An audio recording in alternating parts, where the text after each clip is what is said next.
Mga pinalangga ko nga Ilonggo. Ako kag ang akon bugos nga pamilya, ang akon asawa nga si Gina, kag ang amon kabataan nga Sanday Regine, Patricia, Bea kag Christina. Nagatamyaw gid sa inyo sang isa ka malipayon nga Paskwa. Christmas is a special time to gather with friends and family. This holiday season is the time for togetherness, for counting and sharing our blessings. Ugaling, tungod sining pandemic, ang aton pagsilibrar sang Christmas hindi na pareho sang naandanta.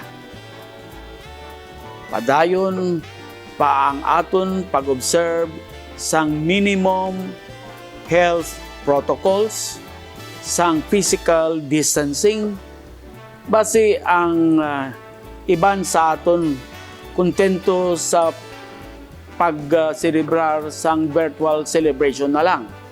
Even though this is a challenging time and this holiday season may indeed be difficult, we can take comfort in the fact that the sacrifices we make will now protect us in our loved ones and even the whole community. Tandaan ta nga ang aton goal is to make sure we are all here for the normal celebration. Hopefully next year, while at it, let us also take this opportunity to think about what is good in our lives and what good may have come out of this situation. For example, we learn to appreciate the people closest to us and celebrate small joys and victories that we used to take for granted.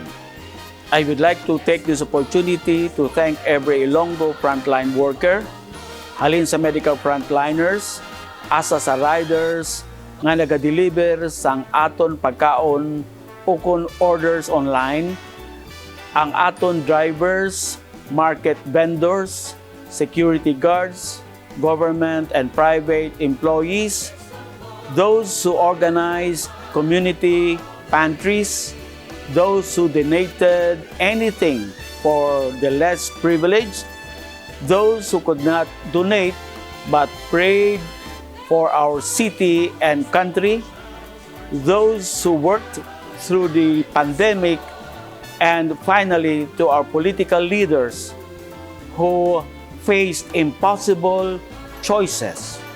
Thank you. All your contributions made this year a little more bearable. Sa liwat, ini si Attorney Joe III Espinosa, kag upod sang akon pamilya, kabay nga hindi kita madulaan sang rason agod iselebrar ang pagkatao sang aton manluluwas.